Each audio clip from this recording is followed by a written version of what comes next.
Stay on.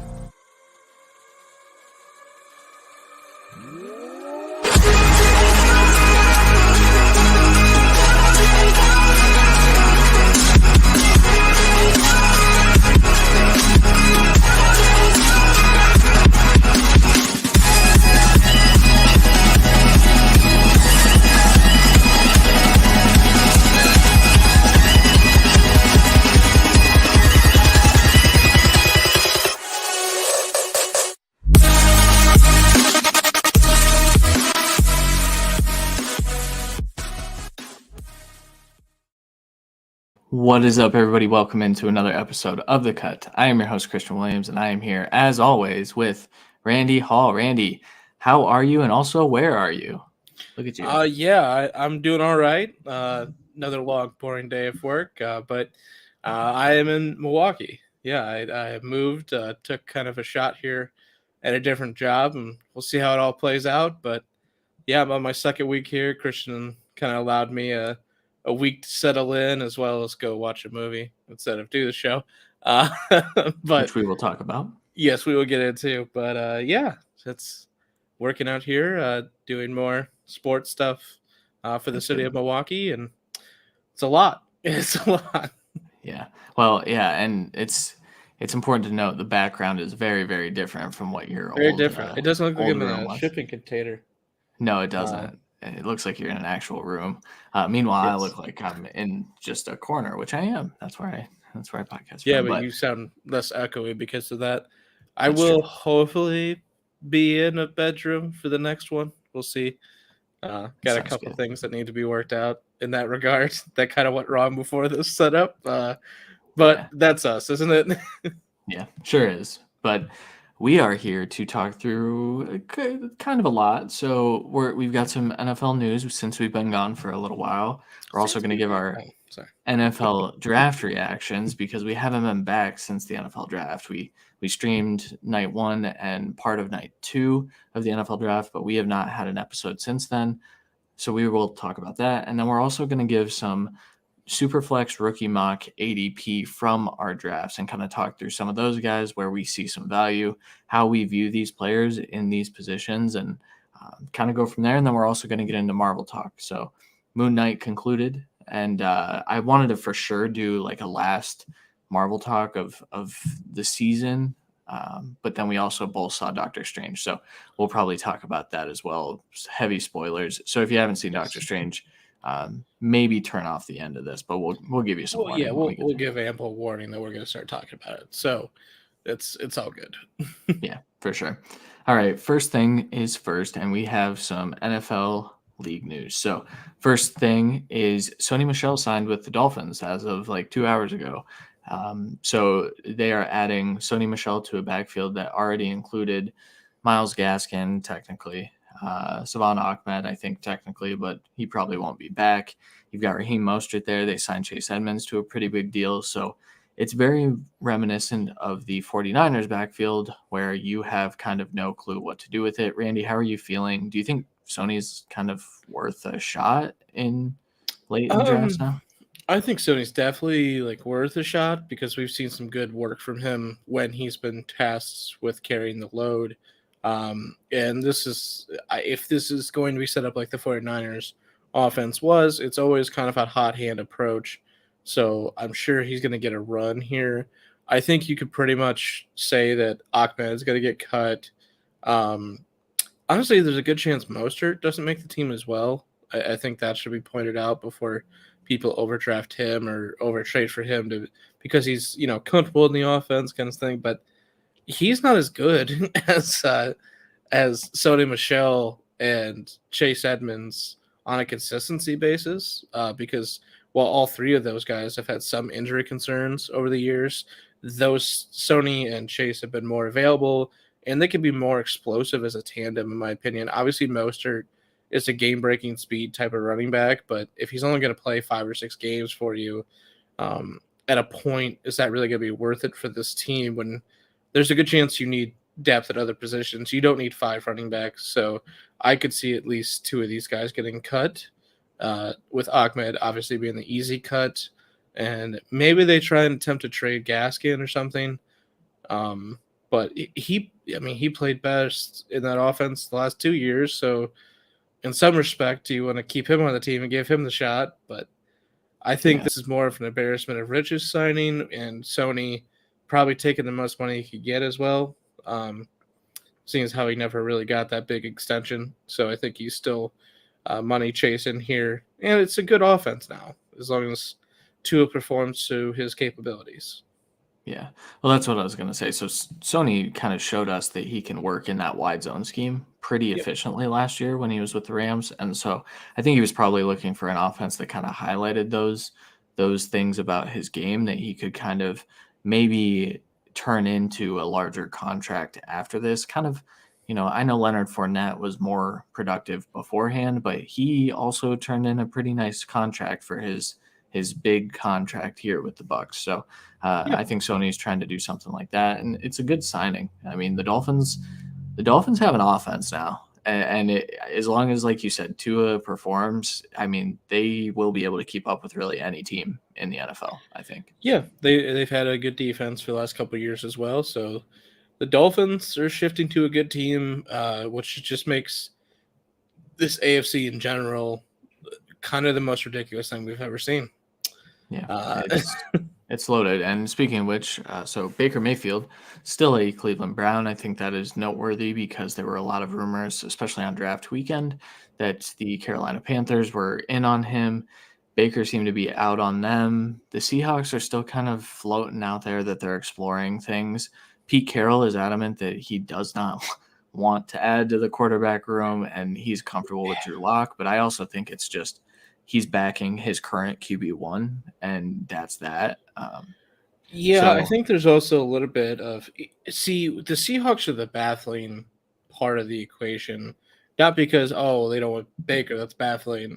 Well, Baker's obviously better than everyone they have right now. I understand. First of all, they all signs point to when Drew Lock was coming out. They scouted him. They liked him. They've liked the flashes he's shown. They have some faith in him. But when we get down to it, I think you give him and Geno Smith the shot, see what pans out in training camp, see what pans out in preseason. Worst case for them is they both suck and they get a good quarterback next year, a rookie. Where it's baffling is you have a coach and a GM that are, among the oldest or the oldest in the league now, to where you can't really bank on, let's just tank a year. We got rid of our two leaders, so let's just rebuild this year, even though they didn't really rebuild in a sense. And we'll get the quarterback next year, then we'll wait for him to develop. And I just don't see that being Pete Carroll's plan. So that's why it's a little concerning. I do think that Baker does get moved before the season starts, personally. Will that be because of injury or because teams not liking what they're getting from the quarterback room? I'm not quite sure yet, but we'll get there. Will that mean that the Browns get like a 5th-round pick for him? Probably, but they've completely tanked his value. They needed to move him before they traded for Deshaun, but they couldn't because they were told they were out of the Deshaun Watson race. It was a huge clusterfuck. The best case scenario for the Browns would have been trading him to the Colts, and the Colts went and got, a more proven guy in Matt Ryan instead. But at this point, I can't say better necessarily, especially with chance of future, where, obviously Matt Ryan's pretty old. I know the Colts are trying to win, but I'd go for the guy that's has a shot to play 5 years from now. But yeah, it's interesting. There's a weird narrative going around on Brown's Twitter too that he's not being moved because teams don't want him. That's it. Maybe that is the case for a lot of NFL franchises. There aren't a lot of quarterback jobs open right now, but there is so much more nuance to that. You can't just say that he's just bad and that's why teams aren't in. Like, that's not the case at all. Well, the more real answer is at this point, and after the Deshaun Watson trade point, where it was deep after free agency and all this stuff, teams don't have the salary cap to take on Baker and sign all the draft picks and have some flexible cap during the season because you need some. And that's why it's become a big deal that the Browns eat some of the cap. It sounds like they're willing to eat some. I'm not even sure if with the Panthers, they were willing to eat half of it or not. Because it seems like if they would eat at least half, the Panthers would have probably preferred him and Darnold in the room between Darnold and Corral, just for instant success for that coaching staff, obviously. And they need that, and that's why I wouldn't even rule them out even now, because Corral is a day 2 pick, and he's not coming in and taking over. He's not better than Sam Darnold. Sam Darnold is the best quarterback on that roster, unfortunately. So he could be in a year or two, and maybe he fixes his things. But I do think that you're right that Baker gets moved before the season. We'll see where it is. I think he's going to start this year somewhere for someone. Yeah, and there's injury-prone quarterbacks out there as well. Like Carson Wentz, exactly, is the one I would kind of keep the eye on because he's been perennially hurt. And while they did draft Sam Howell, who we both love, and honestly, there's a chance that if Howell really steps into this, he could really win that job day one, in my opinion.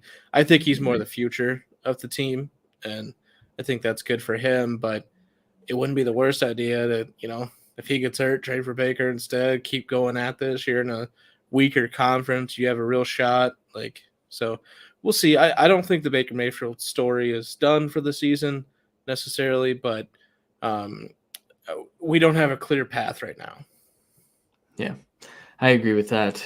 You mentioned Sam Howell. Quickly, the news on Sam Howell is that his footwork looks fantastic in his rookie minicamp, and I think that is a good sign because that was one of his weak points. So I think good news from Ron Rivera there because he was the one who specifically pointed that out. So I guess that can fall in NFL news now. Last thing on NFL news, though, Trey Lance, there are people trying to hype up Jimmy Garoppolo's value, I think, is what's happening. But there's a report that the 49ers are not enthused with Trey Lance's progress, that he has a weak arm, he can't make the throws, that he's not reading the field. The weak arm stuff is the point where I was like, oh, that's not real. Yeah, that's fake. The last one could be okay. That could be believable. Because that was, one of the worst part of Trey Lance's games coming out that we saw is reading the field because he didn't run a pro style offense. He ran a very run heavy offense. So to actually properly read a defense wasn't in his full repertoire at that point.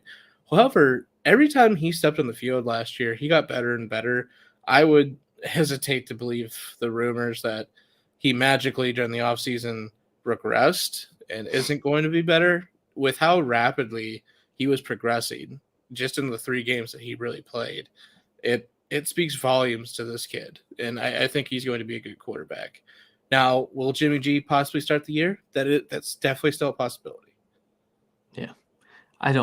That's the thing. There is no market for Jimmy G either. If there's no Baker Mayfield market, there's no Jimmy G market because we know what Jimmy is. And Baker's at least you're throwing a dart at Baker, looking like Baker's a possibility of a more explosive version of that. Yeah. So yeah, for sure. But yeah, so Trey Lance, but if there's a dip in your dynasty leagues because of that report, buy it. Go snag him. But I don't think anyone's panicking based on that. That's a little wild. So yeah. All right, let's get to some NFL draft reaction. Because it has been so long, I had to rack my brain over what happened in the 2022 NFL draft because, quite frankly, I'm sick of talking about these guys, and I'm very excited to kind of move past this rookie class and get to, the meat and potatoes of the 2022 NFL season and college football season. Already started on the 2023 guys, so that class is much more fun. But number one thing that happened in the NFL draft was it was a trading frenzy. Tons of trades up, mostly for wide receivers. A lot of moves were made. Randy, how did you feel about specifically? I think the one that stands out to me is the Lions coming all the way up from 32 to come get Jameson Williams. How are you feeling about that?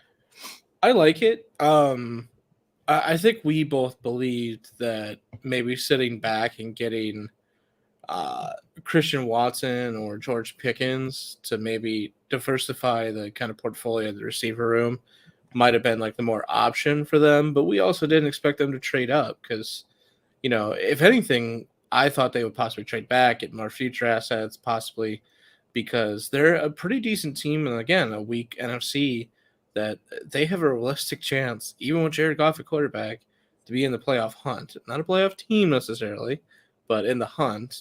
Because, I mean, shit, the Falcons were in the hunt with a losing record last year. Let's be real here. So it, for me, it just proves what we all have talked about, that Jameson Williams has a little bit of the it factor. Yes, he got hurt. Yes, he has 1 year production, but that 1 year production was unheard of. He absolutely killed it. He's a game changer with his speed, and he's got the size and athleticism to play outside, even though as of right now, I definitely say he's best, going straight 9 route or being work the ball quicker, just because that's just what his game is so far.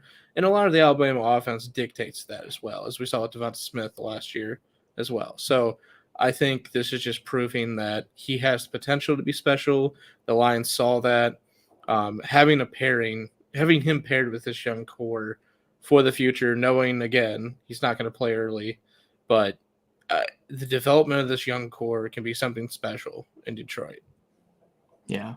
And ultimately, you hit the nail on the head where, like, he is going to run some 9 routes, but they also have DJ Chark who does that pretty well. Yeah. And so I think they're going to try to get the ball in his hands quickly and have him make plays. I could see a very Jalen Waddle-esque type of usage, especially with Jared Goff at quarterback. Although Jared Goff throwing to the intermediates really isn't that bad. It's just when you get a little past like 20 yards, it's he's not a good deep ball guy.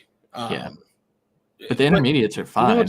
It's weird though, because like he can throw it deep, but like I just don't trust him there.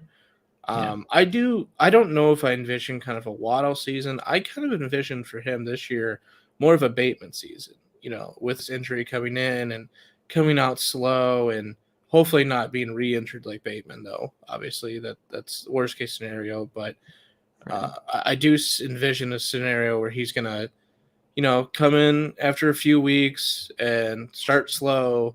Eventually, by the end of the year, you get targeted a good amount, get him worked in with this team, see what this team's doing. Obviously, that might dictate a change in that kind of plan. But I really don't know how this passing attack's going to shape out, to be honest with you, because obviously with the emergence of Amir St. Brown, you bring a DJ Chark in as an upside guy. Hawkinson should get less attention. This is a heavy rushing attack with a lot of dump downs to Swift as well. So there's not a lot of targets to go around. And now there's weapons to, move it around. And we saw a lot of, 9 to 12 touch games for Amon-Ra St. Brown to end last year, and he absolutely killed it. There's a lot of worry in the community now that Jameson Williams is there and the signings they've made that he's going to get less targets. I don't think I'm worried about that early on, but I think more balance will come to the offense when Jameson gets into this offense. So, but a guy like Amon-Ra can thrive off 6 to 7 touches a game. So just like Jameson Williams can. So it will be a lethal combo for the future. You pair that with Swift and Hawkinson, who are amongst best of their positions. It's going to be crazy. It's going to be a good offense to watch. They did a lot of really good things in the draft. I thought they were one of the better teams. They sprinted in the Aiden Hutchinson pick, which was kind of expected. That's kind of where I fell heading into that draft. But speaking of which, they were heavily rumored to take Malik Willis at pick number 2. That was always way too rich for me, considering I had a 3rd round grade on him. And guess what? He went in the 3rd round. All the quarterbacks went in the 3rd round or later, outside of Kenny Pickett, who the Steelers fell in love with. Obviously we were live when it was happening, and, we were kind of reacting in real time. But looking back, like, no one could have expected this just based on the odds of the quarterbacks. But when you looked at the talent, you and I both felt that these quarterbacks were much less than what they were being hyped up to be. So how are you feeling now?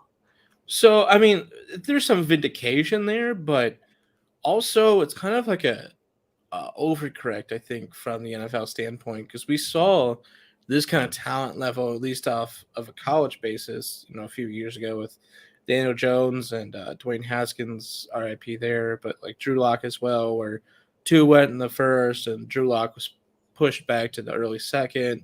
And honestly, we thought then all of those were overdrafts, obviously with all respects to those guys, but like who we generally liked is all like second round guys. But they were being pushed up boards, and we saw, a long time ago with EJ Manuel being pushed up boards, Smith as well. Sometimes we get drafts like this with quarterbacks, and if they're drafted at more of their talent level, there's less pressure on these guys. We're not viewing them as busts. They could work out, they could succeed, and yes, it won't dictate the path of these teams minus the Steelers in the future for this next season necessarily. But man, I think a lot of them landed in the landing spots we wanted as well. So there's a lot of spots that, while they did fall, it allowed us possibly for them to get the best outcomes. Minus, obviously the Lions not picking up anyone. Them just saying we're sticking with Goff, motherfuckers. Like I don't know why they keep doing that. Which is what we heard they were doing the whole time. Yeah, Brad Holmes loves him. Yeah. So we talked heavily about it kind of being smoke, that Malik Willis be a 2. We knew he was a project. We both graded him as a third rounder. We didn't think he should go any higher than second round, but we knew he would. But the league just said, you know what? No, we're going to draft the actual talent of this draft and take later shots on these guys. And honestly, kudos to the league for not being too scared to do that. That is the main thing. I do think it comes back around in 2023, because I think what's going to happen, I think, like a Desmond Ridder, for example, fell to the Falcons. Perfect situation for him. He was garnering comparisons to Marcus Mariota, and now he gets to kind of sit behind him for at least training camp. I think there's a world in which Desmond Ridder is the week 1 starter, but I know I'm out. So that's the part I want to bring up is there's a good chance, and because of these landing spots being so good, there's a good chance Kenny Pickett starts. There's an outside chance that, both Hal and Corral have a chance to start this year. And there's a good chance that Ridder can start this year. Obviously, there's not a good chance that Malik Willis can, but there's an opening for him to possibly be the guy next year. So, again, while they fell and, maybe they're not looked as day 1 starters right now, they fell to some of the best spots we could have hoped for from a fantasy standpoint. Well, and not only that, but places that we were mocking them in the first, like, for example, the Titans, I mocked them Ridder. They end up with Malik, but that's also because Ridder was already off the board, right? Ridder was the second quarterback taken in this draft. So, and there is the report that the Falcons had Ridder number 1 on their quarterback big board. So I think that it's not surprising, no.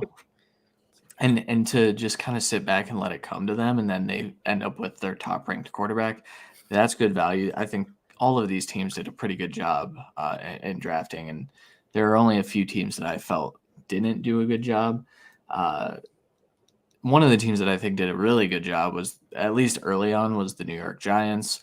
The Kayvon Thibodeau slide was rumored. It was fake. It did not happen. He was drafted in the top 5, as he should have been. Should have been the first overall pick, but that's a different conversation. Just wanted to mention that as a one-off, because now the Giants have one of the best pass rushing duos. You can argue that they have the second best in their division with Chase Young and Montez Sweat over at Washington. But it definitely wouldn't be the top. But much respect to it, but still, it's really good. If Thibodeau hits his ceiling, which I think he can, and Azeez Ojulari builds off of his 8-sack rookie year, on top of the pieces that they already kind of had, Quincy Roche had a good year. The Giants are building something. Now they need to figure out the quarterback, I think. But it's the same with the Lions, where I think we're pretty impressed. Obviously, the Giants making some slip-ups after the first round, but yes, we were impressed with some of the draft picks. The quarterback's not there for both teams, but there's a pathway to get there. So that's the biggest thing, and I don't think either team would be like worried next year, the year after, trading up heavily to get their guy. Something we actually talked about for ourselves in dynasty leagues, where in one league, me and you have all the fucking bargaining power with you having 2 firsts and 3 seconds, me having 3 firsts and 2 seconds. including both of our owns. But we're both sitting there like we're fucking. We're at least 1 and 2. We're gonna have 2 of the top 3 picks between us. I swear to fucking I think teams like the Giants and Lions are thinking the same kind of path where we'll sell the fucking farm to get up there and get C.J. Stroud, get Bryce Young, get or later a team like maybe Buffalo or. So one of these teams that might need an RB next year, maybe even the Raiders saying, fuck it, we're getting Bijan. Like we're not dealing with this shit. We're getting the best, Yeah. Well, and I think that's a lot of team strategies, and I think that contributed to the quarterback falling in this draft too, because they look ahead and see some legit guys. I just put a thread out about Will Levis, the kid from Kentucky too. So I don't believe we're gonna do draft grades for each team. It's kind of past the point where those are, clicked at this point. So I think we'll probably skip that. Maybe talk about that maybe as we go through the off season. I'm not really sure what we're gonna talk about each week or at this point. This is always the weird lull of the season because we're not gonna have rankings next week. We're definitely not gonna have fucking projections. I can promise you that. So we'll figure it out and we'll think of stuff, but and this is the times of the year that maybe we could do a little bit more off the walls fun stuff, like like the movie drafts we did a couple years ago and different shit like that. So we'll get into that, but just pure draft grades, obviously, like just quickly, Jets, Eagles, Lions, we already talked about. Ravens. There's multiple teams that absolutely killed it this year, and most of them had multiple picks early, so that does fucking help. But even team like like on our second day of the draft, we were a little bit hesitant on what the Browns were doing, trading back, and then who they picked. But when we get down to it after the 7 rounds, I do kind of like what they did. We saw why they picked Taekwon first and a couple days after the draft, but I still don't like it. But what? I'm sure we'll talk about that. But what they got from the D tackle room, what they got from the wide receiver room there, what they got in the edge room there, I think is pretty good for the picks they had, especially with some of the wide receivers we were contemplating them getting went way before they could have even gotten them. So kind of props to them. I think there's a good chance they were targeting Alec Pierce at the pick that. At 44, that's why they ended up trading back with the Colts, picking him right before. It just seemed like they were like, "Fuck it, trade back." Like it was really weird how they played it. So I think maybe whoever they wanted was sniped from them, whether it be Logan Hall, whether that be Alec Pierce or someone else. But I think they had a good draft. I'd argue, the Raiders had a good draft. I'd argue Patriots at this point had possibly the worst draft with massive reaches. Well, with massive reaches across the board, but then they bring it back with getting maybe it's a slight reach with Pierre Strong in the 4th, but that's a good back to add to this stable of rotational running backs in the future. So they made good picks despite the bad picks, and they're bad picks right now, and then they'll end up being all pros, and we're all going to be stupid. So you never fucking know with them. Well, and that's the thing. They picked a good player in Cole Strange. They just reached to do it. They picked a really good player, in my opinion, in Taekwon Thornton. It's just that most NFL teams had him graded as a day 3 guy, and they said, "Nah, it's the 2nd. That's close enough. Let's just take it." They said, "Fuck it." They don't care. The last piece of draft reaction. So we traditionally react to day 2 running backs, and the analytics community put a heavy emphasis on day 2 running backs because that's kind of where running backs fall. We don't really see a ton in the first round anymore. You probably will next year. But this year, there were 5 running backs taken in the 4th round. And so I think what's going to happen is we're just going to start to move the needle a little bit, maybe rounds 2 through 4 as guys who can be impactful. Yeah. Honestly, I thought before we got to the stretch, we were already making that movement because we've already gotten to the point where we realize, if a running back goes in the 1st, we should treat them as special for this draft class. But for running backs, it's really the draft starts day 2. So a 2nd round capital is like a 1st round capital for running back, and vice versa down to 4th round, which is 3rd round. That's why I think those 2 rounds really matter for running backs. And a guy like Bijan Robinson is most likely going in the first round next year. At least he deserves to on paper right now. And then, like Trayvon Henderson the year after has a good chance to be in the same category. Those guys are completely out of the question. Like, I think both right now I would have over Breece Hall. Like, there's a reason for that, even though Breece Hall should have went in the first. The Jets tried to. But Yeah. that's why I think these round 4 guys we should really value, especially with some of the landing spots. Yes. So the 5 that went: Dameon Pierce, Amir White, Isaiah Spiller, Pierre Strong, and Hassan Haskins, which I found to be a little interesting. Brian Robinson went in the 3rd.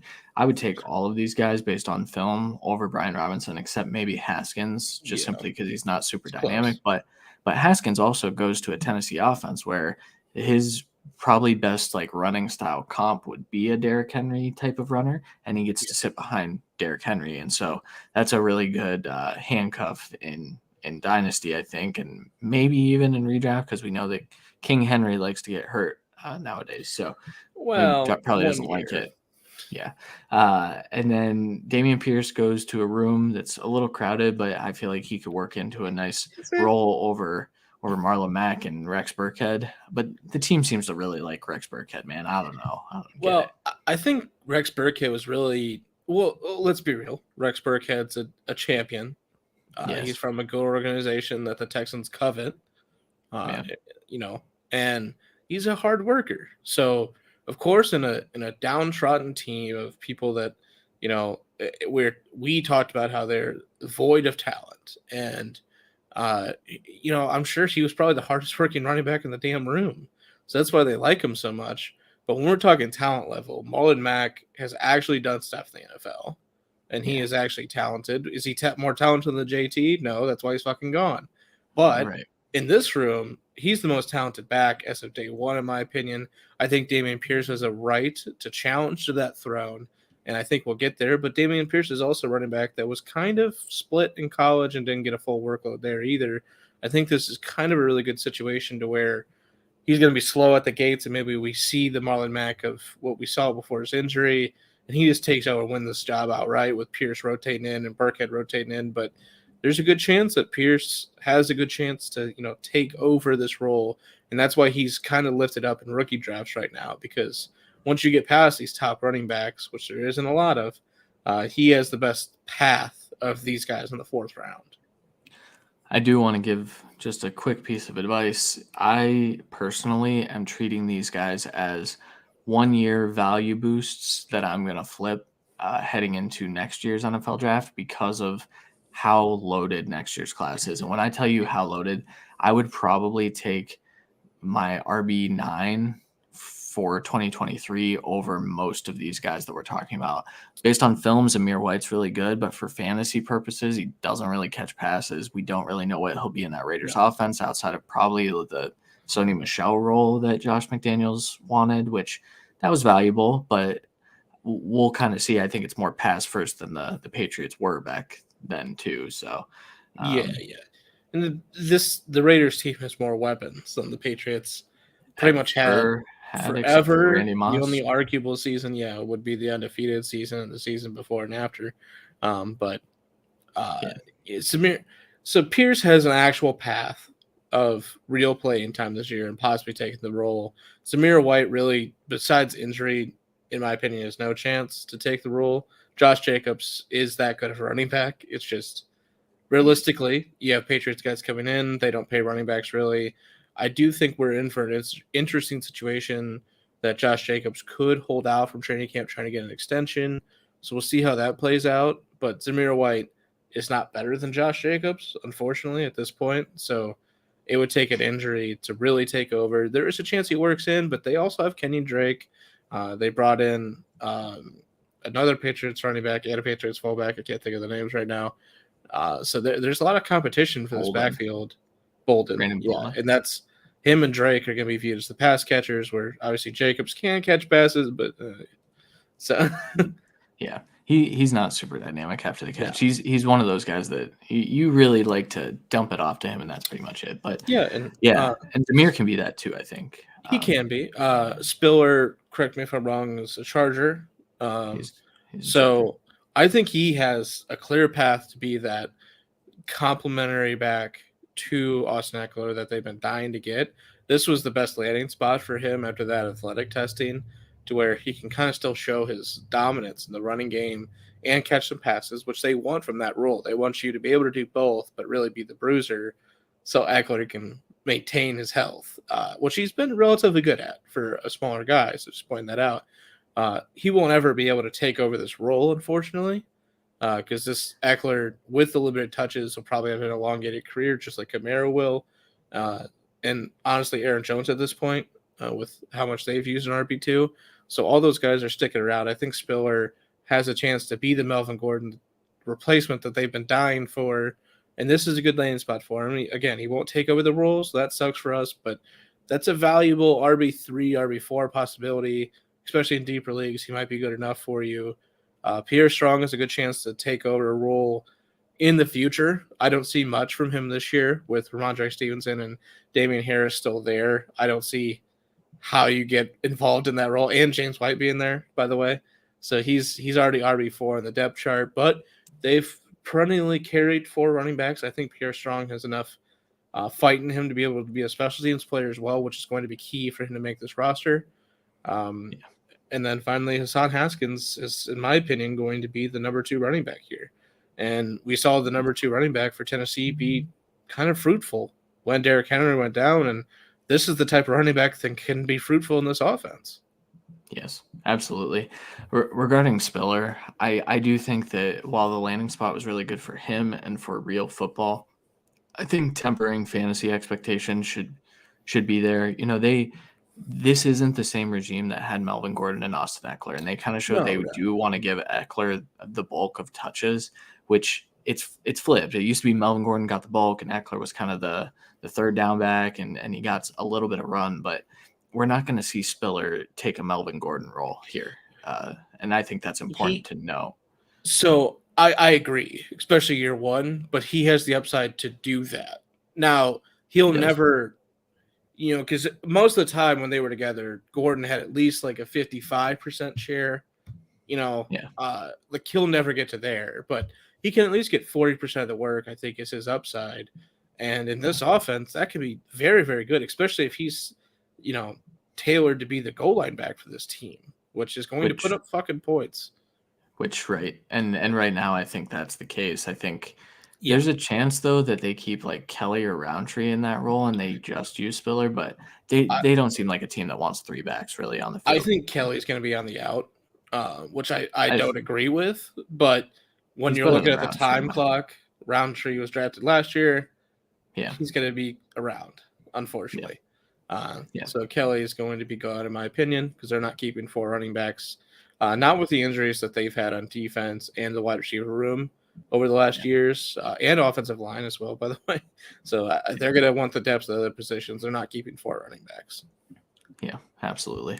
All right, let's get into some Superflex rookie mock ADP based on some drafts that we have been in together. So we've kind of combined 3 separate rookie drafts that we've been in. We play in a lot of dynasty leagues. So, if you still haven't started your rookie drafts, I don't blame you. A lot of people do wait. If you have already started, we're kind of going to be reviewing your picks at this point because some of them may have already passed, and we'll kind of give a little bit of, reaction or analysis on some of the ADP. So I'm just going to read through the top 12 to start, and then we'll go from there and kind of go 12, 12, 12 and see where it leads us. So first 12, Breece Hall, number 1, 101, 102, Kenneth Walker, 103, Drake London, 104, Garrett Wilson, 105, Jamison Williams, 106, Treylon Burks, 107, Chris Olave, 108, Kenny Pickett, 109, Sky Moore, 110, George Pickens, 111, Christian Watson, 112, James Cook. First of all, Breece Hall was taken first overall in all 3 of our drafts, and I think that I haven't been in a draft where that hasn't been the case. So if you want Breece Hall, you need to trade to 101. You can't trade to 102 and hope that he's there because he won't be. As someone that traded the 101, they ended up picking Breece Hall. I was also going to be picking Breece Hall if I couldn't get a trade worked out. Even though I needed receiver help more than running back help, it didn't fucking matter. Breece Hall is the best player in this draft. He got the best landing spot, even though it is a split role. Let's be real. But this is an offense that wants to run the ball. This is an offense that's going to dump off the running backs. He's in the best spot, especially with early competition. So, and you mix in the fact that if Zach Wilson takes a step forward, this offense is going to the moon. Yeah. They have receivers. They have 3 of them that are really good. 4 if you include Braxton Berrios and the work he did out of the slot a couple games last year. But they don't have Jamison Crowder anymore. That doesn't matter. I think in an ideal role, they're tossing Elijah Moore in the slot, or even Garrett Wilson in the slot for a little bit this year. So, and they have 3 competent tight ends now as well. So this is a pretty, maybe it's not the best talented offense, but it's a pretty stacked offense in totality. So when you add in Breece Hall to kind of complete that mixture, all you need is Zach Wilson to play better, which he didn't play bad by any means last year, especially with the health of the offensive line and receiving core at times and ineptitude at tight end. And running backs at times too, by the way. So this offense definitely transcended, and Breece Hall is at this point, seemingly the kingpin of it for fantasy. Yeah, for sure. What are your thoughts on Kenneth Walker being in our drafts, the 102? Kenneth Walker in 3 years could score the most points of this whole running back class. And that's, obviously that's probably with the Jets offense not taking this enormous leap forward and possibly looking for a new quarterback at that time. But I think this pick kind of ensures that Chris Carson is not far enough along for them to be comfortable. Rashad Penny is also coming off of being a little bit banged up last year, even though he did explode on the scene to end the year. Kenneth Walker is the best pure runner of this class, and this is the team, along with the Titans, that values that more than most teams, having just the pure runner. Kenneth Walker can really excel in this team. We've seen some good things from rookie minicamp with the passing work as well. Obviously, they're just check downs, so calm the fuck down, people. But because Derrick Henry can catch check downs, and I promise you Derrick Henry can't catch. Ronald Jones could catch them at times too, Yeah, exactly. Leonard Fournette can, and he's not a good pass catcher. So yeah, so Kenneth Walker has an opportunity here to really be a really good running back, and we know Pete Carroll is very, very loyal as well. So if he does work out early, I do see him kind of sticking around for the long haul here in Seattle as well. So this was a good landing spot for him, maybe not for immediate work. So while this pick is very, very high for a guy that maybe the RB3 to start the year, I do think, especially if this team is looking more of a tanking side, obviously not actually tanking, but not playing that well, Kenneth Walker will get the bulk of the touches to see what they got in him, and what they got's a stud. Kenneth Walker's a stud. I think he's good. I don't think he's great. I don't know what just happened. I sound like no. Like again, it's just purely this offense feeds the running back. So that's why I said he might score the most points, because Chris Carson, when healthy, is a top 12 running back. Yeah. And I don't think Chris Carson's a top 12 back in the league by any means. No, I agree with that as well. I just think this is a little rich because, in building in if he doesn't explode early on, if Carson comes back or if Penny looks like his late season form, then I think you may lose value here. I think, I understand that that's where he's going, and I get that fantasy football is devoid of that. There are no running backs right now that are worth anything. It's really hard to value them, and I get that Kenneth Walker is probably pushing for a dynasty RB1 at this point, but it's still, I feel like you're just going to lose some value here, unfortunately. Kenneth Walker will be the running back of this offense next year. I think we can all just set our clocks, forget it at this point. Chris Carson, I believe, is on the last year of his deal. Rashad Penny signed a 1-year deal. You mean 2023, right? Yeah. Okay. Yeah, 2023. Sorry, yeah. This season. I already count this season. Yeah, I know. So while Kenneth Walker may struggle to get a bulk of touches this year, I do think he can excel in those touches on the ground this season. And, depending on the health of the 2 running backs ahead of him who have perennially been injured, I do think he can kind of explode on the scene, and he will take over this room in 2023. So while I do think this is a good pick, I do agree that I think the next two guys, Drake London and Garrett Wilson, should be ahead of Kenneth Walker, personally, just for instant impact.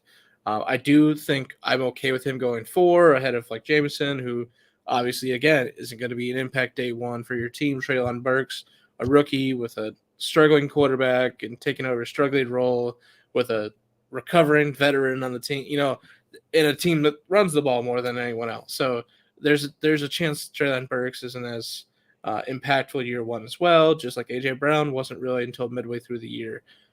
Chris Olave is a wide receiver 2 on his team right now. Kenny Pickett's possibly the quarterback 2 on his team. So like for me, I think Kenneth Walker should be 4, just because it gives you that baked in, floor of him for this season. Okay. The next person, so you touched on those wide receivers in there, the 5 that are going right after, and at least our drafts, Drake London, Garrett Wilson, Jameson Williams, Treylon Burks, Chris Olave. I think, like you said, the top 2, I think they're interchangeable. It's personal preference. I could actually argue that Jameson belongs in that as well. I think you kind of hit the nail on the head, though, with Treylon. I think you should be going into 2022 with tempered expectations. Robert Woods is there. I know he's recovering from an injury, but like Robert Woods is a better receiver than Treylon Burks by a pretty good amount. Robert Woods is getting Pepperwood targets as soon as he's healthy. Yeah, as soon as he's healthy, which I think will be week 1. For me, well, because there is a path that we're all thinking of that Treylon Burks eventually becomes AJ Brown for this team. Like that's a ceiling kind of thing. So, well, I'm not even sure AJ Brown's actually at his ceiling right now. I think what he's played for as the Titans is Treylon Burks' ceiling kind of thing. So there is a chance that he gets there. I don't think that's this year. That's why I package London and Wilson together. I package James Williams and Treylon Burks together as well, in my opinion, because Treylon Burks does have a chance to be a transcendent number 1 for his offense in the future. With the struggling start to this year, James Williams, the exact same thing, to where he's not going to play this year. So obviously he's going to struggle. Well, he's going to play this year. He's not going to play to start the year. So obviously he's going to struggle in the start. So I put those 2 together, with Olave being the safest option of those 3 at 7 here. But he's looking as day 1 as a wide receiver 2, and he's really more of a wide receiver 2 for an offense as well, with the possibility of being the 1, but not being like this crazy wide receiver 1. Like he'll never be a top 5 wide receiver. There is a chance I could see him like kind of becoming the now I just fucking lost it. The Keenan Allen type of wide receiver 1, where he just gets peppered with targets quick and intermediate. He wins quickly as hell, and he's dominant in that regard. So he's going to get you 7 to 10 catches a game, and that's why he's a wide receiver 1. So that's why I have him a little lower, because I think that kind of ceiling takes some time to develop, and some chemistry has to develop there. Yeah. I was going to ask you too, probably the last group or last person we'll talk about before we get to the next group. So Kenny Pickett, 108 in our drafts. Are you comfortable drafting him there? Yeah, perfectly comfortable. Okay. It's all signs are pointing, in my opinion, that he's going to start the season. Or obviously they're going to be a competition, so there's a chance Trubisky wins. But I also was less of a believer in Trubisky than you and a few other people. So while I'm not this enormous believer in Kenny Pickett, I also don't think Kenny Pickett is the type of quarterback you sit and wait on. I think you have to play him for him to get to his ceiling, which he's close to, by the way. If not there already. Yeah, but this is an offense to where he could succeed. So I think you have to get him on the field with those weapons to just further gain chemistry. And that's why I think he was the only first-round quarterback, the only one even close, really. So yeah, I think with that, I think a lot of, and again, these are super flex drafts. So the fact that he's not 4 or 5 is almost shocking, but it's the right thing. I think 7 or 8 is his sweet spot. If you need a quarterback of the future, he's your guy there. For me, anywhere from 5 to 9. What's depending on his your team. ceiling? Like that's my His like his ceiling the is a back end quarterback one. Like the Kirk Cousins, man. Derek Carr.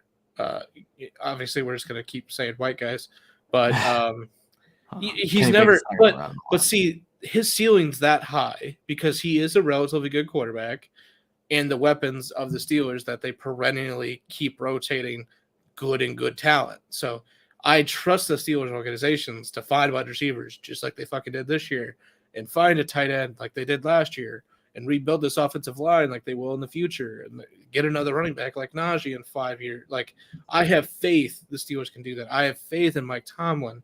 So for that regard, yeah, I'm perfectly comfortable with him there, because I do think he will, maybe this first year he'll be quarterback 19, 20. But in Superflex, that's still a valuable quarterback. He's not your number one, but he's still a valuable quarterback. But I do see him being anywhere from like 11 to 16 for a lot of his career, just thanks to the organization, really. Yeah. I guess the way I would look at him, 15 is like the ceiling, and then go down from there. And even rookie year, I mean, we looked at Trevor Lawrence was an elite prospect, and I know things went wrong. Justin Fields is the same way, and they were Fields both like didn't play back the whole end, year, though. right? Yes. But they were both like back end 20s, like they were not fantasy relevant at all, and that's where I get a little nervous about Pickett. It's another thing where quarterbacks retain value. I get that.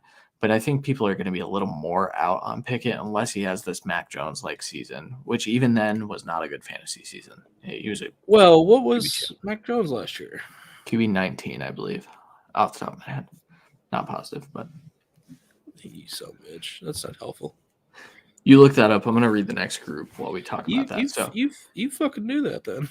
So 201 would be Desmond Ridder, 202 Jahan Dotson, 203 Rashad White, 204 Damian Pierce, 205 Malik Willis, 206 Alec Pierce, 207 John Mechie, 208 Trey McBride, 209 David Bell, 210 Matt Corral, 211 Isaiah Spiller, 212 Tyler Algier sneaks into the back of the second in our drafts at least. So I find that interesting. Did you find the Mac stat yet? No, not yet.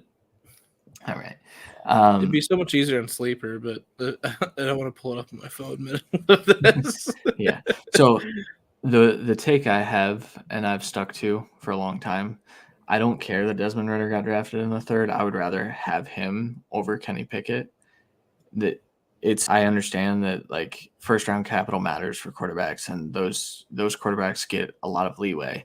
But I see a path to Desmond Ridder starting as a rookie, and you look at what Davis Mills did last year, and I know that that's sort of an outlier, but you look at what Davis Mills did, where he's being valued this year, your return on investment for Desmond Ridder, even at 201 early in the second, could be really good. It's a swing, and it could be a swing and a miss, but it could also be a home run where you're getting a starting quarterback in the second round of a Superflex draft. That's why, like, I'm not pushing too hard on the Kenny Pickett stuff. I would just prefer Ridder because I think he correlates to fantasy better. Yeah, but the reason Ritter's going in the second is because he's, most likely not going to be.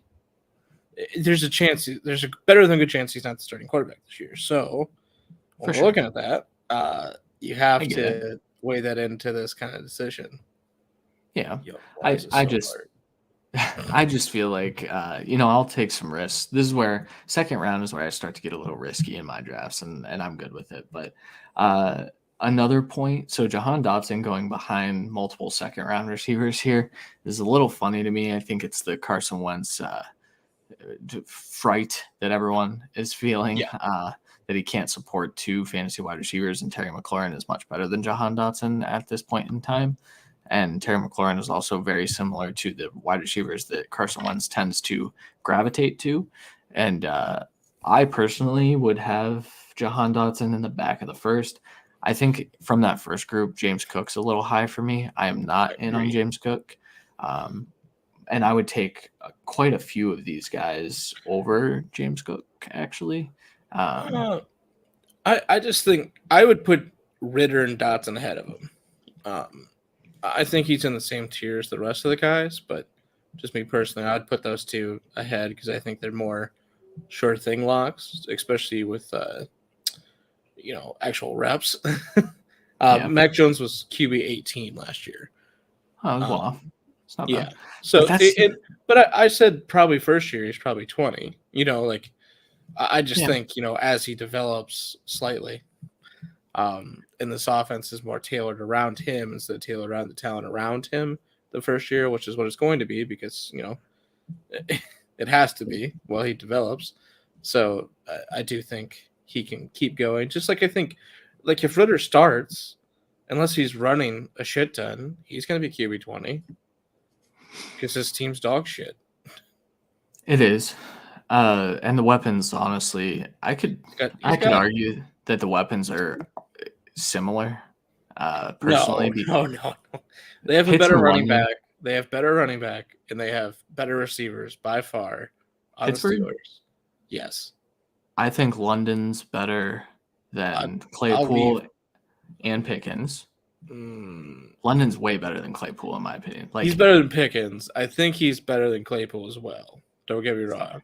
So But you're he's not still better than missing Deontay. the I number know, he's one not. receiver there, who is Yes. better. And if that guy's better than your number one, and then they have the 2-3 other guys that are good, aka they have better receivers. Yeah, but I think the top two, like London and Pitts, are He's not a better than receiver. Deontay. Pitts counts. He lines up No, he outside. doesn't. He counts.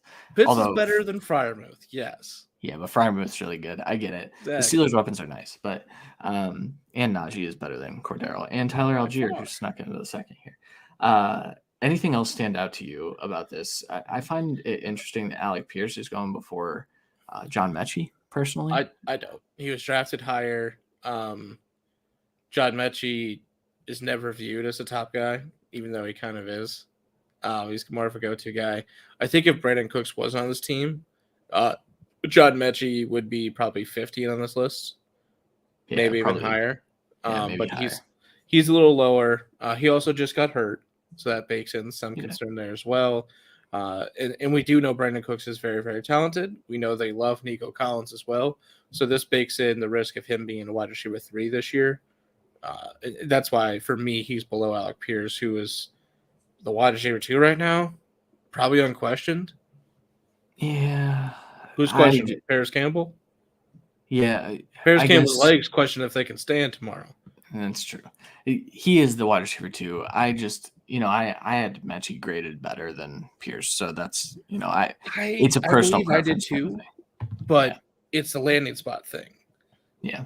I think when we're talking second round, which is why I have Dameon Pierce higher than some of these guys, is you have to look at the landing spot, because if a second round hits immediately, you also have a good flex and you have trade bait now.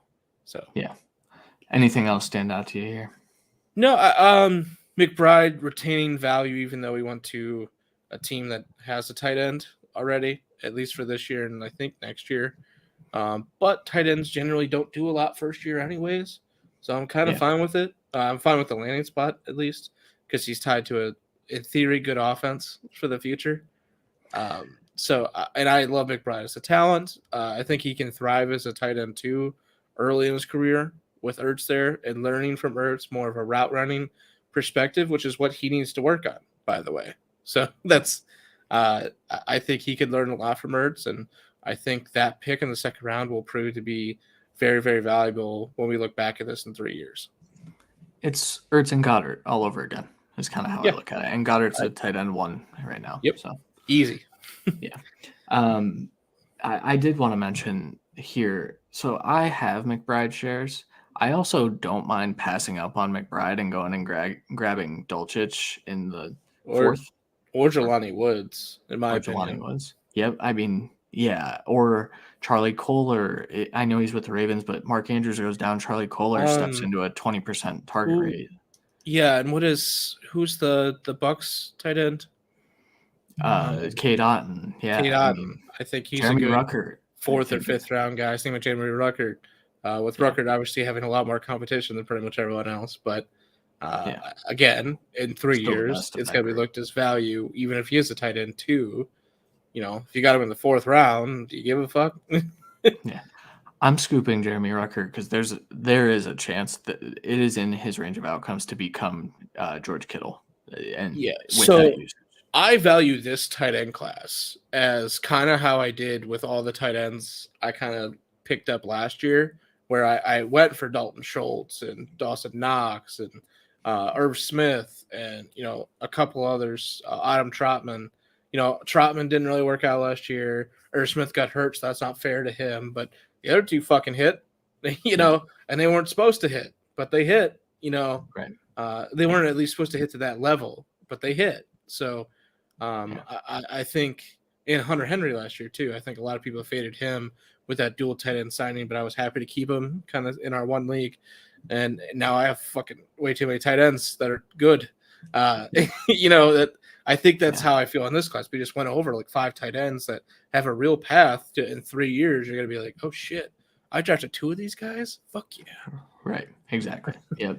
All right. I'm going to go through the 3rd round here. I'm going to ask you to pick one player to talk about that you like or dislike, whichever you choose.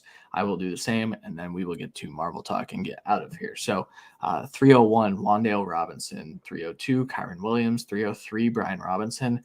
I don't like that, and I don't like Brian Robinson. We'll talk about that. 303, Sam Howell. 304, Amir White. 305, Jalen Tolbert. 306, Ty Davis Price. I don't know. 307, Jelani Woods. 308, Khalil Shakir. 309, Romeo Dubs. I think I'm off by one. Next, Taekwon Thornton, then Hassan Haskins rounding out the 3rd. Yeah, I was starting to count in my head, getting ahead of myself. But I'll leave Taekwon for you because I'm assuming that's who you're picking. We already kind of covered Sam Howell, so I'm going to leave him as well, and Amir White. I will cover. I just talked about him, Jelani Woods. I think that's a fantastic pickup in the 3rd round here. I've done it a couple times now. The Colts picked him. He was an athletic freak at the combine, the best athlete we've ever seen from a tight end position on an RAS basis. So an actual metric basis for athleticism. So he scored a perfect score. This is an offense that's been begging for a tight end 1 for a long time. They have not had it. Jack Doyle has not become that. Mo Alley Cox has not become that. I don't think they're going to get it from those guys. I think those guys are on the way out. And I think while it might not be this year necessarily, Jelani Woods is going to absolutely dominate that room and be a key weapon for this team, a movable piece as well, which is why I do think there's a chance he kind of works out. As we talked about, there's no real receiving things here. Damn it. We'll get to that one in a second. But I think Jelani Woods has a chance to be not necessarily a feature part of the Colts offense in year 1, but at least a part of it. An actual rotating guy. At worst, I think he's going to work in as a rotating tight end 2 and being their athletic chess piece at times, especially with a lack of receivers in this room. Yeah, for sure. Speaking of which, Kylan Granson is still in that tight end room as well. Yeah, I think he could work some slot snaps if Paris goes down. He could, and I do envision them being the tight ends of the future for this team, at least the immediate future, with Woods being more of a elongated future. I do forget about Granson all the time, but I also wasn't the biggest fit. He wasn't my top guy last year or anything. He's day 3 pick anyway. Jelani was not. He was day 2. 3rd round. So they definitely value him highly. He was their 2nd pick of the draft. And they drafted Alec Pierce and him. So they took 2 athletic freaks. I do believe they are going to use those. And we saw Matt Ryan thrive with athletic freak receivers and athletic freak, well, not even athletic freak tight ends. He did it without athletic freaks. And he did this year with Kyle Pitts being a freak of nature as well. Yeah, for sure. We'll quickly put this up.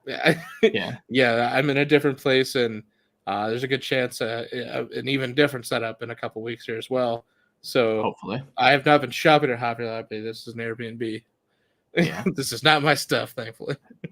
Yeah, goodness, that would be embarrassing. No, I'm just kidding. It wouldn't be that bad. It's not that bad. Shout out your this is exactly what your house looks like. I know it. I don't want to hear. It's not that decorated. All right, I'll talk about Taekwon Thornton before we move into Marvel talk. So, Taekwon Thornton, he was my wide receiver 12 pre-draft. Everyone freaked out with the Bill Belichick taking him in the second round when most of the league viewed him as a fourth-round pick. However, he's getting clowned. Bill's getting clowned. The Patriots are getting clowned. Taekwon Thornton does a lot of good things really well, and it's something that this offense does not have, and that is a legitimate speed threat that can actually – he's nice with yards after the catch as well, but his release package on 9 routes is fantastic. He's going to stretch the field. He may not be an early fantasy performer, but Nelson Aguilar is probably – I don't think Nelson makes that a camp, just based on the fact they have Bourne, they have Jacoby, and they brought in Devontae Parker. I don't think they were happy with Aguilar last year, personally. They were not happy with Aguilar, but I do think Aguilar could kind of rebound this year, so that's why I'm not going to jump on that one necessarily. But I think Thornton is the future of that position, of that exact type of position. They wanted more speed in this offense. They lacked it last year, and bringing in Devontae Parker just definitely not bring you speed, brings you a better possession guy than this offense had, and jump ball guy, which is needed with a guy like Mac Jones. So Thornton has a place on this team, whether it may not be a big fantasy impact this year, but I do think he has a chance to be a pretty good asset as wide receiver 3, and getting him and in the 3rd round, late 3rd round, 4th round. He's going 4th round a lot of these drafts. He just averaged out better because of one draft kind of thing than a few other people. Took him. Yeah, because I pushed his ADP up. But that's where he should go in the 3rd, in my opinion. Well, not only that, the point of which Romeo Doubs, I understand he's tied to Aaron Rodgers. I get it. He's a day 3 pick. Stop taking day 3 picks over round 2. Yeah, over round 2 receivers. Romeo Doubs could easily get replaced next year. Yeah, Christian Watson's tied to Aaron Rodgers. Romeo Doubs is tied to nothing. Yeah, facts. Well, and not only that, Alan Lazard is still there, guys. That's something we'll talk about as the season progresses. But that's all I wanted to say on Taekwon Thornton. Do you have any other thoughts on that 3rd round here? No, I think we kind of covered everyone else there of importance, in my opinion. Okay. We're going to allot about 7 minutes for Marvel talk before we get out of here. So we'll see, give or take. First, do you want to start with Moon Knight? Do you want to start with Doctor Strange? We'll start with that. Obviously, spoiler warning as always for these. Yes. So, if you haven't watched the last episode of Moon Knight or any of the episodes, turn it off. If you haven't gotten to catch Doctor Strange yet, which is a lot of you, I'm sure, because it just came out, please turn it off. We don't want to ruin anything for you there, even if the internet has already ruined it for you. Oh my God, but everyone's talking about that. Yeah, but Moon Knight, a good ending, in my opinion. Possibly anticlimactic of sorts, but you got the big boss fights. You got the end of the story of getting Steven back and them working together and being fully functional together. So there was a lot of closing of the story. It did feel like a good ending to the story. And obviously the ending credit giving you a little bit of a new beginning of the story, which we expected. But I did like everything from, Tarwellet getting an avatar again and obviously being used well in that fight. And I think it all played out really well. I did think it was a little wrapped up kind of quickly, even though it was kind of a really slow start. It was like they elongated the beginning of the episode and then was like, all right, we got to finish this shit. That's my problem with all the Marvel finales outside of Loki is I feel like they just don't know how to stick a landing anymore. And to be fair, their 3rd acts in their movies have always been kind of okay. It's always a CGI fight at the end, and that's exactly what this was. A very good one. But very good one. And the CGI was good in this. I was shocked at how good the gods looked, especially in the background. The coolest part was when Harrow and Moon Knight are fighting, or Mr. Knight at that point, and then the gods are in the background, like giant gods fighting in the background. That was cool. But then they do the little cutout thing, and then you don't see the ending of the Harrow fight. You just don't see it. And while I thought that was kind of unique and cool, and I get it, I wish they would have included the post-credit in the actual story. They figure out who Jake is before the show technically ends. I agree. I would have liked to seen that action scene, not just because obviously it was clearly a lot and a little bit brutal, but it would have been like an actual introduction to the Jake character kind of there, where he's the only character we haven't actually got the introduction to until the end credit scene. Right. But we've now seen him pop up, I believe 3 times now, including that. Well, 4 times including the end credit. And yes, and I can argue he is the part I can't get by, though. Steven doesn't know that he's talking to Jake, but he's talking to Jake multiple times in this show, and we know it because there's the New York accent, and he sounds like a cab driver, and but Steven, for whatever reason, doesn't understand, I don't think, and that's where I'm confused. I'm confused by a lot of it still. I liked it. I think it was good. I need a season 2, though. Exactly. I just think they could have introduced Jake actually in the show, not just in the end credit, like you said. But I think because they kind of delayed a lot of the stuff until the last episode, even though they did put a lot of stuff in every episode, I do agree there. But like, it felt like each episode could have added 5 minutes or so, and we could have been able to actually have Jake involved in the actual story, not just an end credit scene there. But overall, I think it was a really good series. I don't think it's my favorite Marvel series, but it's definitely up there, I would say. I don't think anything's going to touch Loki for a long time, unfortunately. But it was a very good. 2. I think it was probably the best fighting scenes, though. Maybe Falcon and Winter Soldier can compete with that. Maybe. That's really all that show had, in my opinion. Though. Exactly. That's the only reason I'm going to put it up there. But this had Moon Knight's fighting style is obviously something you always kind of want to watch as well. So I think it did help that. And I'm always just a big, fan of the Egyptian stuff. Obviously, we're in a fraternity that had that kind of stuff as well. But I'm always, fascinated when they bring it into shows, correctly and like respectfully, like they did here. So yeah, for sure. All right, that wraps up my thoughts, I think, on Moon Knight.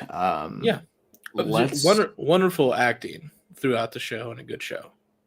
I agree. The Layla character kind of got on my nerves, but I think it was the writing. I don't think it was her fault.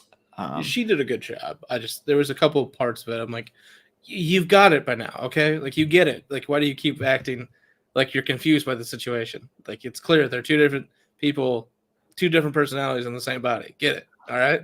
The part that really bugged me, I said it wrapped up my thoughts. It didn't. The one part where I was actually visibly angry, and I told Nikki, I said, she just said that she was going to do this herself, and then immediately goes straight to find the little statue thing and break it.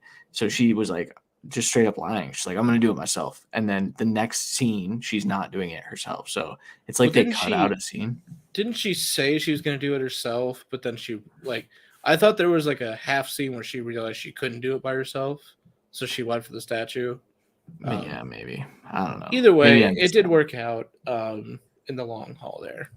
It but did. Also, the main song of the show is fantastic. And I've had it on repeat, and it's been one of my worst. Oh, trust me. A lot of people have. Shout out Zach Petrenko for absolutely blasting that in my ear twice this week. It's all so fucking good. Night. That fucking guy. At least it isn't Adele this time. Ugh. Yeah. Divorce is a killer, guys. Yeah. Well, the Moon Knight theme can help you get through a lot. It's better. It's better, but it got like a little irritating after about the 100th time I heard it. But I did add it to my Spotify the next day. It's on. I have a movie score playlist, and it's been like top of that playlist for a while. But all right, let's get into Doctor Strange. So we both saw it. You saw it Friday night. I saw it Saturday afternoon. First, like, what are your thoughts on it? Good, great, fantastic. I thought it was between good and great. I think I'm a little confused on the placement of the timeline necessarily. So I do want to kind of triple check that stuff. There's a few things where it's like, okay, I don't get that necessarily, depending on where I think it's at. But I thought this was one of the best Marvel movies in terms of clarity throughout the movie. Like, we knew who the clear underdog was, and America Chavez. We knew the clear hero of the story in Doctor Strange and Wong, the clear villain and Wanda. Like everything was very, very clear. The story also clearly wrapped up in the right way to where, Wanda like figures out her mistakes and everything. Like that she kind of stops herself. Some of the writing of it was a little iffy. Like I can agree to that, but I think it was clearly like there was no like, oh, there's how every TV show, every movie, it's definitely Mephisto is really doing it all. No, this is Wanda. Wanda's the big bad. They're fighting Wanda. She's ungodly powerful. They have to do all this stuff. Like I liked the clearness of it. I liked her finding out more about her, kind of past self kind of creations and like Scarlet Witch in general kind of creations. But I did think it was good in that regard. And the CGI was very, very good. I think they did a good job of quickly making joke kind of cameos with the Illuminati to kind of fan favorites and shout out characters at different times. And there was a lot of, for PG-13, the violence was fucking cool, especially in the Illuminati part.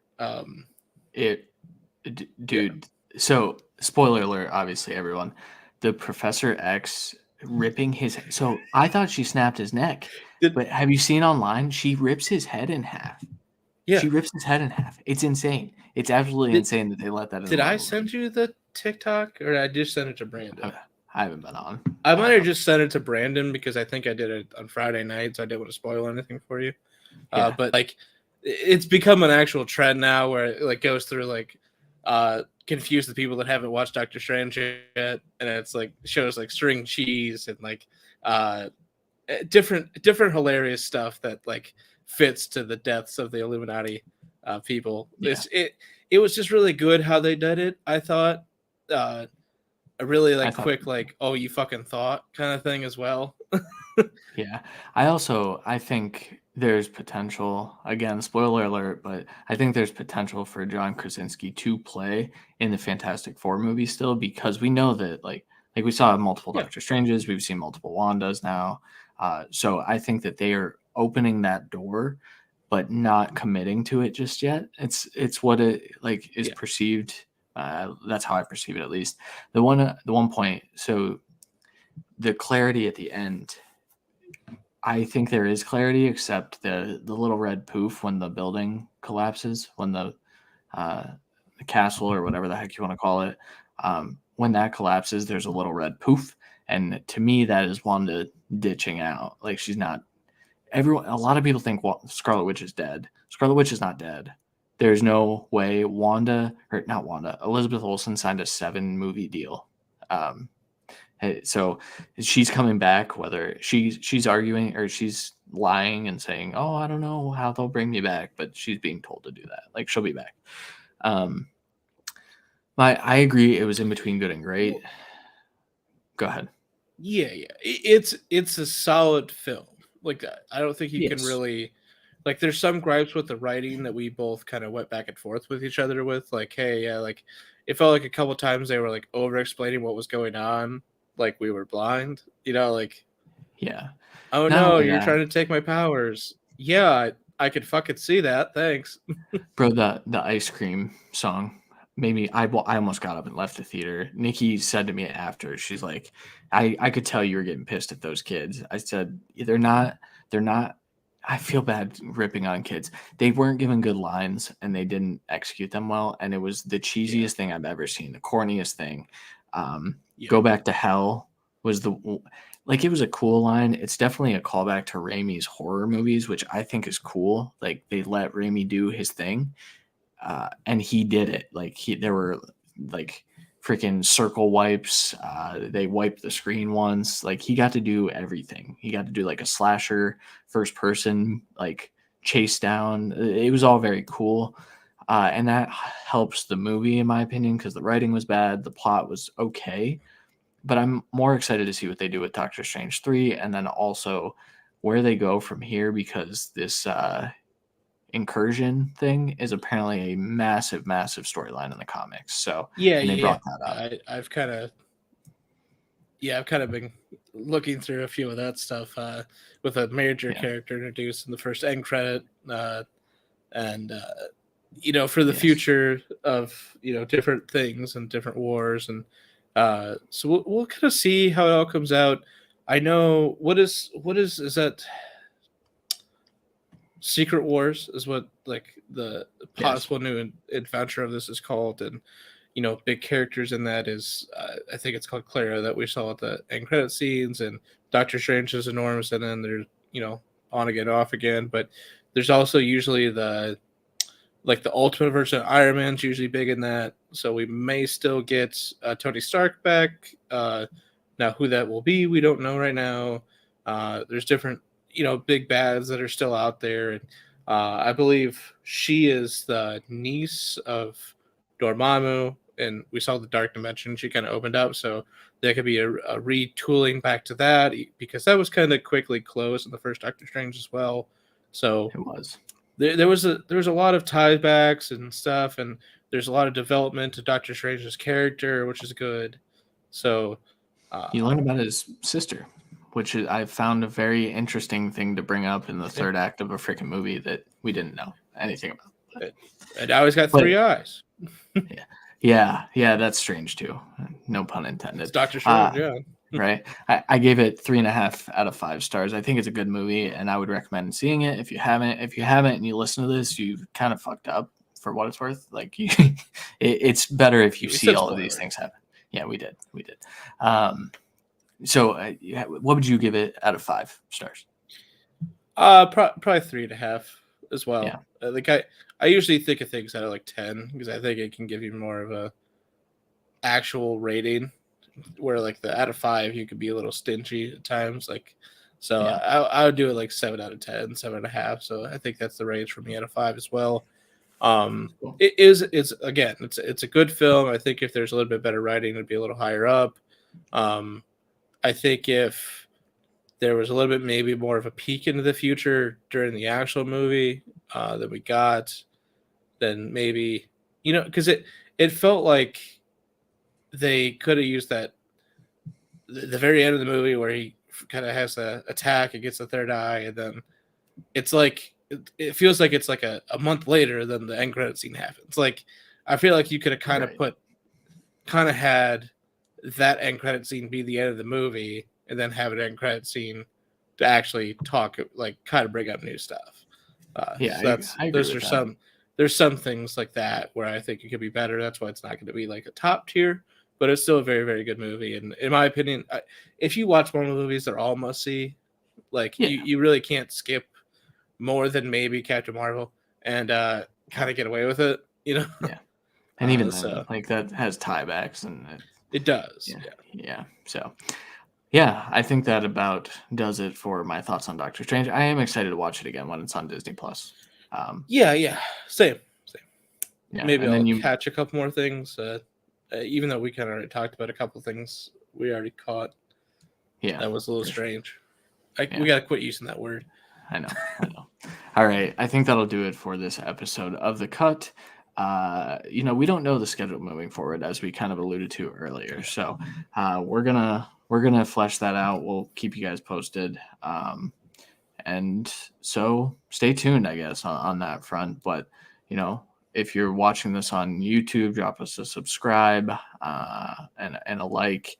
And if this is if you're on the podcast, make sure you try to leave us a 4 or 5 star review. And as always, if we are a 1 or 2 star podcast, make sure you just let us know in the Twitter DMs at C. Williams NFL or at R Hall NFL. Randy, do you have anything to add before we bounce? Nope. All right.